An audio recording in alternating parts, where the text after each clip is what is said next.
यस कार्यालयका काम कर्तव्यका बारे सम्पूर्ण महानुभावहरूलाई सन्देशमूलक जानकारी।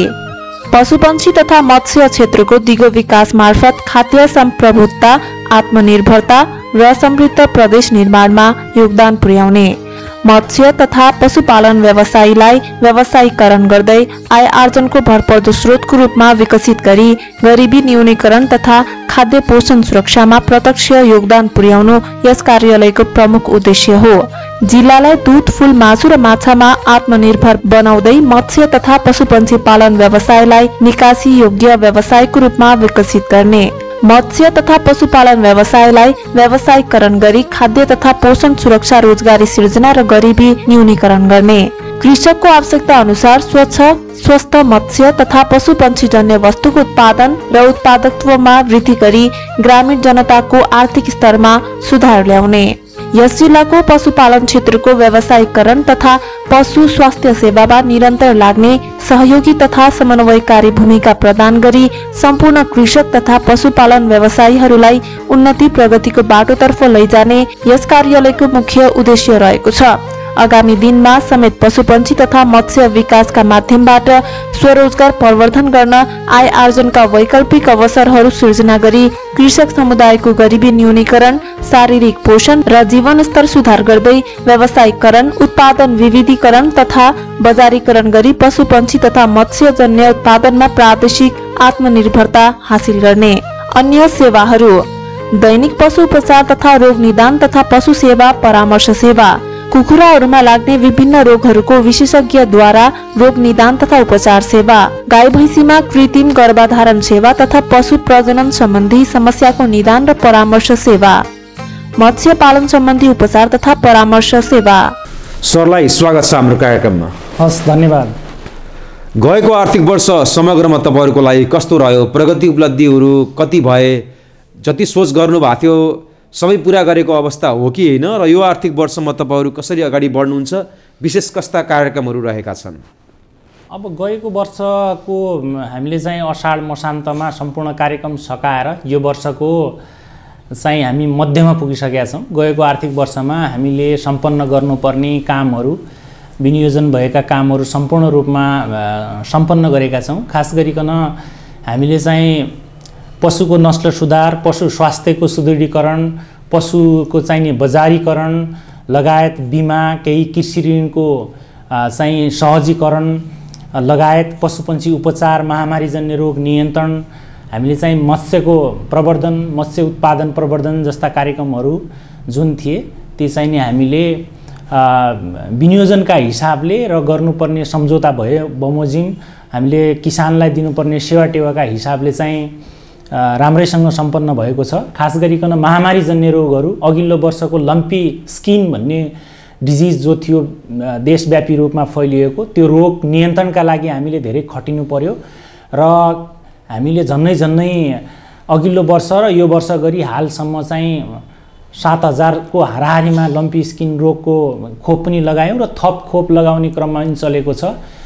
र अघिल्लो वर्षदेखि कैलालीका विभिन्न ठाउँमा स्थानमा फैलिरहेको रेबिज रोग जो कुकुरबाट, जङ्गली स्याल, बिरालो, फ्याउरोबाट घरपालुवादेखि लिएर मान्छेलाई समेत टोकाइ हुने रेबिज रोग प्राणघातक रोग हो। रेबिज रोगको चाहिँ नि हामीले सर्भिलेन्सको कार्यक्रम, खोप कार्यक्रम, खास गरिकन सामुदायिक कुकुरहरू, सडक कुकुरहरू र अन्य टोकाइ भएका समुदायमा खोप लगाउने कामहरू गर्नुपर्ने कारणले गर्दाखेरि हाम्रो प्राविधिक टोली चाहिँ त्यतापट्टि धेरै नै परिचालित हुनु पर्यो। र यो वर्ष पनि रोगहरू देखिने, फाटाफुट्टा रोगहरू देखिने क्रम जारी छ र हामीले चाहिँ पशु स्वास्थ्यलाई बलियो खम्बाको रूपमा अगाडि बढाउनुपर्छ भनेर विगत 3 वर्षदेखि यो कार्यालय त्यसमा लागेको छ र खास गरी पशुपन्छीको उपचार, महामारीजन्य रोग नियन्त्रण, खोप कार्यक्रम, जैविक सुरक्षा सुदृढीकरण यस्ता किसिमका कार्यक्रममा चाहिँ हामीले विशेष जोड दिएका छौँ र अनुदानका कार्यक्रममा त यो साल बसाली हिसाबले सूचना प्रकाशन गर्ने, आवेदन प्राप्त गर्ने, स्थलगत प्रमाणीकरण गर्ने, सम्झौता गर्ने र एस्टिमेट अनुसार चाहिँ नि काम अगाडि बढ्ने कुरा हुन्छ नै। अस्पतालबाट भन्नुभएको छ, अस्पतालमा के कस्ता सेवा सुविधाहरू तपाईँहरूले दिन सक्नु भएको छ? अब हाम्रो यसमा अस्पतालमा चाहिँ साना पशुको उपचार सेवा, ठुला पशुको उपचार सेवा, कृषकहरूले चाहिने प्राविधिक परामर्शहरू दैनिक रूपमा लिएर अगाडि बढ्न सक्नुहुन्छ। कृत्रिम गर्भाधान कार्यक्रम हाम्रो 24 घण्टा अफिसमा चाहिँ हाम्रो अफिस टाइम समयमा र त्यसभन्दा बाहिर हाम्रो प्राविधिकहरूले 24 घण्टा कृत्रिम गर्भाधान कार्यक्रमका लागि टाइम दिनुभएको छ। र अघिल्लो वर्षदेखि यो कार्यालयमा हामीले सघन उपचार कक्षहरू खास गरिकन साना पशुहरू कम्प्यानियन एनिमल्समा पनि अब यो सहरोन्मुख ठाउँहरूमा चाहिँ बढी भएको हुनाले हामीले कुकुर बिरालो लगायतका बाख्राहरूको पनि सर्जरीहरू शल्यक्रियाहरू गर्ने र अघिल्लो वर्षदेखि हामीले चाहिँ रेबिसको प्रकोप नियन्त्रणका लागि एनिमल बर्थ कन्ट्रोल सामुदायिक कुकुरहरूको बन्ध्याकरण गर्ने मास भ्याक्सिनेसन जसलाई हामी CMVR भन्छौँ, क्याचिङ, न्युटरिङ, भ्याक्सिनेटिङ एन्ड रिलिजिङ प्रोग्राम, यस्ता खालका प्रोग्रामहरू चलिरहेका छन्। र खोप हाम्रो खोप लगाउने काम पनि हाम्रो महत्त्वपूर्ण कार्यक्रम हो। यहाँहरूलाई थाहा छ नेपाल सरकारले सन् 2030 सम्ममा महामारीजन्य रोगहरू PPR, खोरेत र रेबिस चाहिँ उन्मूलन गर्ने गरी अभियान थालेको हो। सो अनुसार चाहिँ हामीले झन्नै 2 लाख डोज खोप अघिल्लो वर्ष पनि लगाइसकेका थियौँ र यो वर्ष 6 महिनाभित्रमा चाहिँ हामीले 1 लाख डोज चाहिँ खोरेतको खोप लगाइसकेका छौँ भने 1.5 लाख जति PPR खोप लगाउने अभियान अहिले हाम्रो चलिरहेछ। अहिले फिल्डमा काम भइरहेछ। हामीले 13वटै नगरपालिकाहरूसँग स्थानीय तहको पशु सेवा शाखासँग र हाम्रो सरकारवालाहरूसँग समन्वय गरेर यी कार्यक्रम भनौँ न समन्वय पन्छीहरूमा सम्भावनाहरू खास के देख्नु भएको छ यो जिल्लामा तपाईँले र काम गर्ने क्रममा आइपरेका अप्ठ्यारा समस्या चुनौतीहरू खास के हुन् त?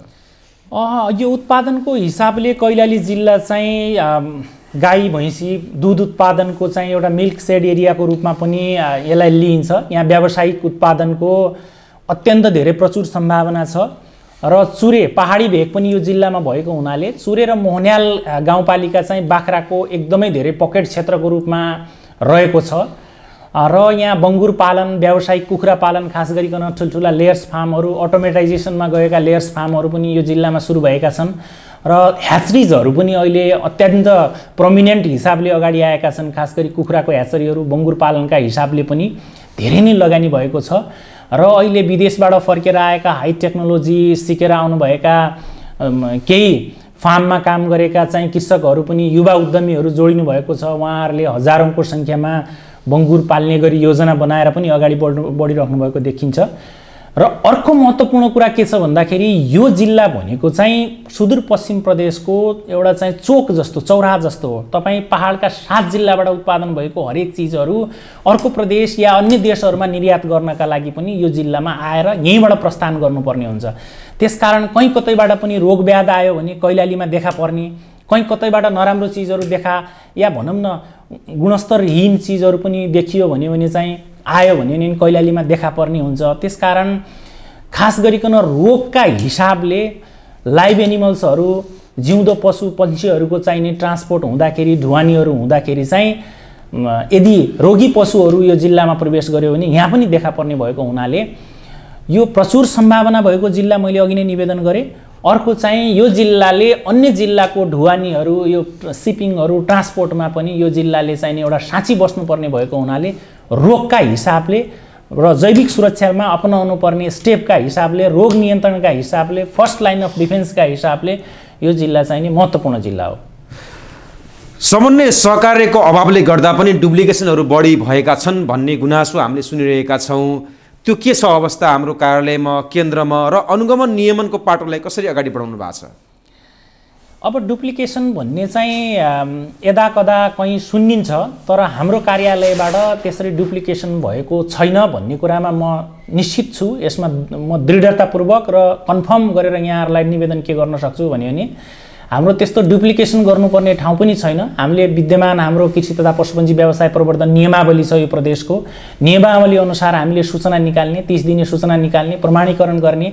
विगत 3 वर्षदेखि कुनै पनि नपाउने तर समूह समिति सहकारी छ भने क्षेत्र विस्तार गर्ने र नयाँ उद्यमीहरूलाई, नयाँ सदस्य उद्यमीहरूलाई चाहिँ नि हामीले व्यवसायमा जोड्ने भएको कारणले गर्दाखेरि र स्थानीय तहको पशु सेवा शाखासँग पनि हाम्रो हरेक 2-2 महिनासम्म 2-3 महिनामा चाहिँ नि हाम्रो समन्वयात्मक बैठक हुन्छ शाखाका प्रमुखहरूसँग। त्यसकारण हामीले यी सम्पूर्ण कुराहरूलाई जोडेर चाहिँ कार्यक्रम सञ्चालन गर्ने भएको हुँदाखेरि केन्द्रको कार्यक्रम कार्यान्वयन गर्दाखेरि पनि केन्द्रले पनि आफूले डाइरेक्ट कुनै किसिमको पनि गर्दैन र खास गरिकन अब यहाँहरूले भन्नुभएको केन्द्रको कार्यक्रमको प्रधानमन्त्री कृषि आधुनिकीकरण परियोजनाको कुरा गर्नुभयो होला। त्यो परियोजना अन्तर्गत हामीसँग ब्लक र पकेट कार्यक्रम मात्रै छ। ब्लक पनि बाख्राको विशेष गरेर बङ्गुरको मात्रै हो र पकेट कार्यक्रम स्थानीयले सञ्चालन गर्छ। तिनीहरूको फार डिस्टेन्स छ, धेरै छ, त्यस्तो चाहिँ नि सबैलाई समेट्न खोजिया छैन। यहाँको किसानको माग त अलि ठुलो बाख्राको, किन भन्दा यहाँबाट धेरै नै खसी बोकाहरूको चाहिँ नि अन्य प्रदेशमा, काठमाडौँमा, पोखरामा, ठुला सहरहरूमा जहाँ धेरै उपभोक्ता छन् त्यहाँ चाहिँ नि सप्लाई हुने भएको हुनाले उहाँहरूले त जोनको, सुपर जोनको परिकल्पना गरेर माग पनि राखिराख्नु भएको हुन्छ। त्यसकारण कार्यक्रमगत हिसाबले चाहिँ त्यस्तो डुप्लिकेसन भइराखेको मलाई लाग्दैन, छैन पनि। कृषकहरू, किसानको गुनासो भनौँ अथवा भनाइ के रहेको छ भने हामी धेरै ठाउँ घुम्यौँ, तपाईँहरू अनुदानमा मात्रै केन्द्रित हुनुहुन्छ। प्रविधि हस्तान्तरणका कुराहरू, विस्तारका कुराहरू, तालिमका कुराहरू, ज्ञान सिपका कुराहरूमा त्यति धेरै केन्द्रित हुनु भएन। त्यस्ता कुराहरू कृषकलाई, किसानलाई दिए धेरै राम्रो हुन्थ्यो भन्ने उहाँहरूको भनाइरहेको छ, के भन्नुहुन्छ?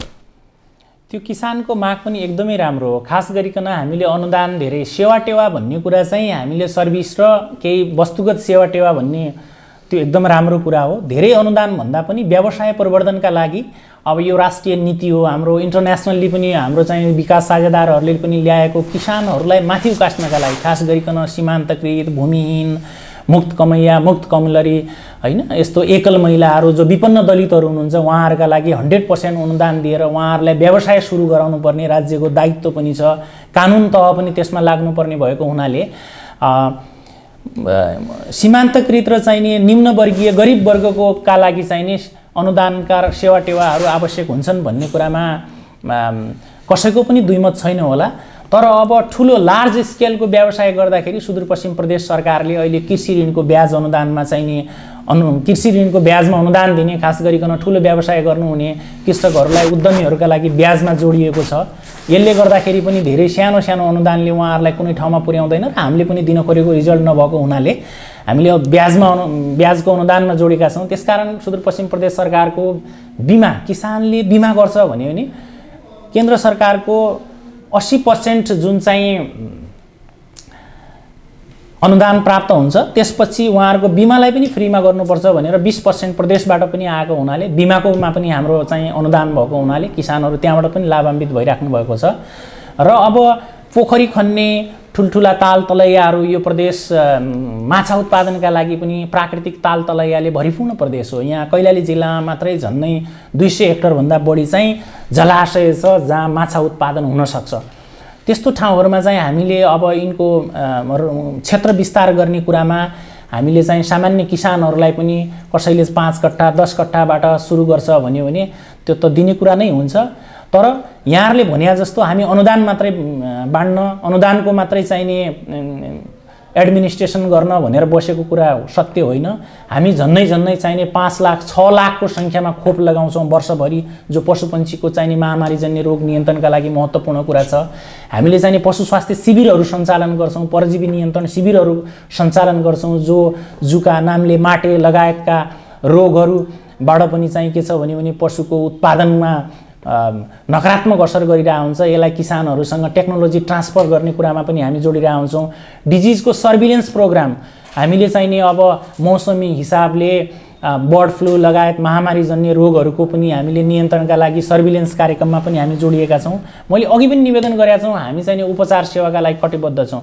यसलाई विशिष्टीकृत अस्पताल बनाउनुपर्छ। हामीले मोबाइल टोलीका हिसाबले पनि कहीँ डिस्टोकिया अर्थात् ब्याउन नसकेको पशुलाई पनि हामी किसानको घर दैलोमा गएर चिरफार गर्ने, औषधि उपचार गर्ने लगायतका कामहरू पनि गरिरहेका हुन्छौँ। त्यसकारण मैले अघि भनेको थिएँ हाम्रा 4 पिल्लरमा हामी काम गर्छौँ। हामीले नस्ल सुधारका लागि एआई कार्यक्रम, कृत्रिम गर्भाधान कार्यक्रमको चाहिँ हामीले व्यवस्थापन गर्ने काम गर्छौँ। हामीले पशु स्वास्थ्य सुदृढीकरण भनेर खोप कार्यक्रम हाम्रो लगभग वर्षभरि चलिरहेको हुन्छ, त्यो हाम्रो पिल्लर भयो। पशुपन्छी अहिले पछिल्लो समय तपाईँले चाहिँ एउटा जुनोटिक तथा महामारीजन्य रोगहरू खास गरिकन मान्छेबाट पशुमा सर्ने, पशुबाट मान्छेमा सर्ने यस्ता प्रकारका धेरै लास्ट यो अहिले पनि हामी सफर गरिरहेछौँ। अहिले बाख्रामा टक्सोप्लाज्मा गोन्डाई, जसले बाख्रालाई चाहिँ नि ब्याउने भएको अन्तिममा चाहिँ तुवाउँछ यस्ता खालका रोगहरू पनि यहाँ देखा परेका छन् जो मान्छेलाई सर्छ। मान्छेलाई सर्दाखेरि मान्छेको पनि प्रजनन क्षमता ह्रास हुने, मान्छेमा पनि अवर्सन हुने, आँखाको क्षमताहरू जाने, यस्ता प्रकारका रोगहरू धेरै छन्। तसर्थ भेटनरीको चाहिँ के छ भन्दाखेरिमा टेक्नोलोजी ट्रान्सफरका कुरामा जस्तो हामीले जुकाको औषधिहरू खुवाउँदाखेरि डोज नमिल्ने हुन्छ, ग्रामीण दूरदराजका बस्तीहरूमा गएर हामीले दिस इज द डोज भनेर डोजलाई रिभ्यू गर्ने गरी हामीले शिविरहरू सञ्चालन गरिरहेका हुन्छौँ। र अझ केही स्थानमा त हामीले चाहिँ एक्सन रिसर्चहरू जो हाम्रो पशु सेवा विज्ञ केन्द्र यसको भेग छ। अब सङ्घीयता कार्यान्वयन हुनुभन्दा अगाडि हाम्रो आफ्नै नेटवर्क थियो, 52-53वटा सेवा केन्द्र, के अरे 13-14वटा सेवा केन्द्र, त्यो अन्तर्गत 52-53 जना हाम्रो आफ्नै स्टाफहरू हुनुहुन्थ्यो। अहिले हाम्रो प्रादेशिक संरचनामा आइसकेपछि हामी 12-13 जनाको टिम छ। कैलाली जिल्ला ठुलो जिल्ला पनि छ, त्यसकारण सबै गाउँ ठाउँमा टोल बस्तीमा एकै दिन गएर हामीले काम गर्न सक्दैनौँ। हामीले चाहिँ तत्तत पशु सेवा शाखा, स्थानीय तहको तत्तत पशु सेवा शाखा, तिनको सेवा केन्द्र मार्फत चाहिने हामीले कोअर्डिनेसन समन्वय गरेर उहाँहरूको आवश्यकताको आधारमा विशिष्टीकृत सेवा र हामीले चाहिने केही थप सर्भिस दिनुपर्ने भयो भने हामी जोइन गर्छौँ। अन्यथा हामीले सूचना प्रणाली मार्फत पशु सेवा शाखाहरूलाई नै हामीले चाहिने आफ्नो ब्याकबोनको रूपमा र फ्रन्ट लाइनको रूपमा सोचेर चाहिँ समन्वयात्मक हिसाबले अगाडि बढ्छौँ। यसरी हामीलाई समय र जानकारी दिनुभयो, धन्यवाद सर। हस्, थ्याङ्क यू सो मच, नमस्कार।